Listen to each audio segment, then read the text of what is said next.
Perhatikan baik-baik saudara. Saya sekedar untuk memberikan informasi dulu. Satu, dulu negeri Tibet itu merupakan negeri merdeka berdaulat. Kemudian menjalin kerjasama dengan Republik Rakyat Cina yang komunis. Setelah ada perjanjian kerjasama, Cina mengirim ribuan tenaga kerja ke Tibet, saudara. Membangun kota, membangun jalan, membangun kantor-kantor pemerintah, saudara. Kemudian setelah pembangunan selesai, ternyata ratusan ribu para pekerja tersebut angkat senjata melakukan pemberontakan di Tibet. Kok bisa? Ternyata para pekerja tersebut adalah tentara, saudara. Tentara yang memang dididik, saudara, untuk bekerja. Kemudian setelah itu Tibet jatuh, dikuasai oleh negara Cina, dan pimpinan tertinggi agama yang ada di Tibet, yaitu Dalai Lama, ditangkap dan diusir ke luar negeri sampai hari ini, saudara. Hati-hati, masuknya tenaga kerja Cina ke Indonesia yang jumlahnya saat ini ratusan ribu orang harus diwaspadai, karena kita sudah lihat bagaimana tegapnya badan mereka, bagaimana perawakan mereka, lebih tepat mirip tentara ketimbang pekerja kasar atau buruh, saudara.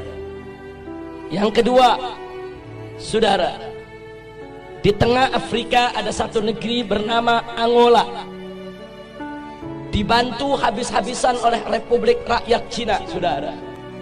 Setelah diikat dengan utang yang begitu besar, kemudian Cina mulai mengatur Angola. Anda tahu minggu ini apa yang terjadi? Parlemen Angola mengajukan undang-undang untuk ditandatangani oleh presiden yang isinya Islam tidak boleh ada di Angola, dan seluruh masjid harus ditutup. Alasannya karena berlawanan dan bertentangan dengan adat istiadat Angola, saudara. Ya, hari ini Islam dilarang di Angola, saudara. Bagaimana dahsyatnya pengaruh Cina komunis sampai di Afrika, saudara, dipengaruhi sedemikian rupa. Yang ketiga, ada satu lagi negara di Afrika bernama Zimbabwe, saudara, juga diberikan utang besar-besaran oleh Cina, saudara.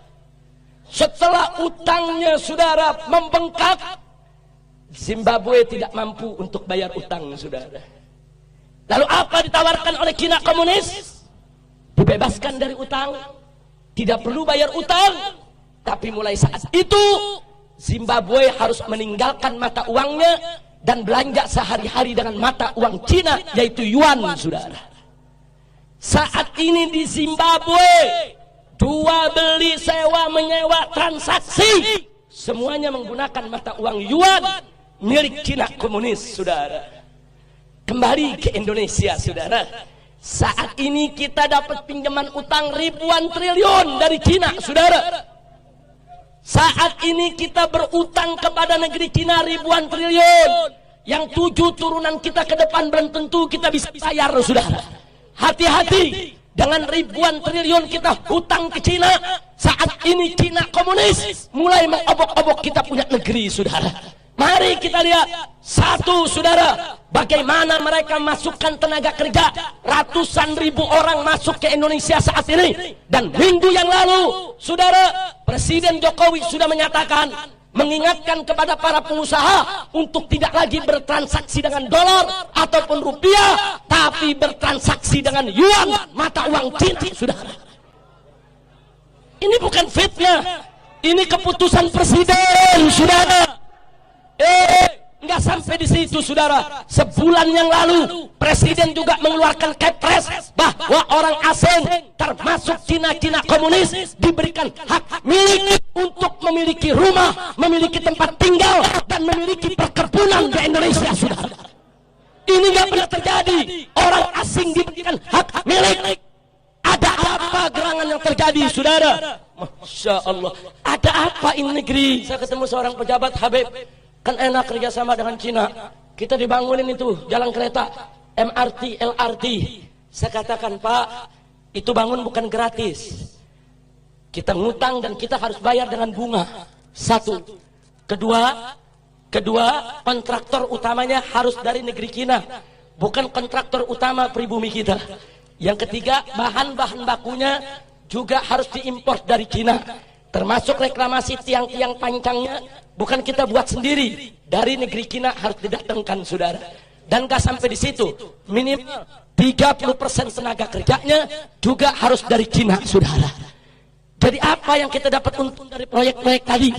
Duit kita dikasih pinjam sama Cina, mesti bayar ke kontraktor Cina, mesti bayar ke pekerja Cina, mesti bayar ke material Cina. Semua duit balik lagi kepada mereka, saudara.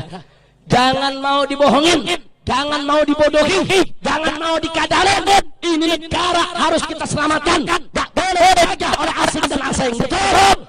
Siap bela negara, siap bela NKRI, siap bela Islam, siap bela bangsa, siap bela rakyat, siap jaga pribumi. Takbir, takbir, takbir. Sallu ala Nabi.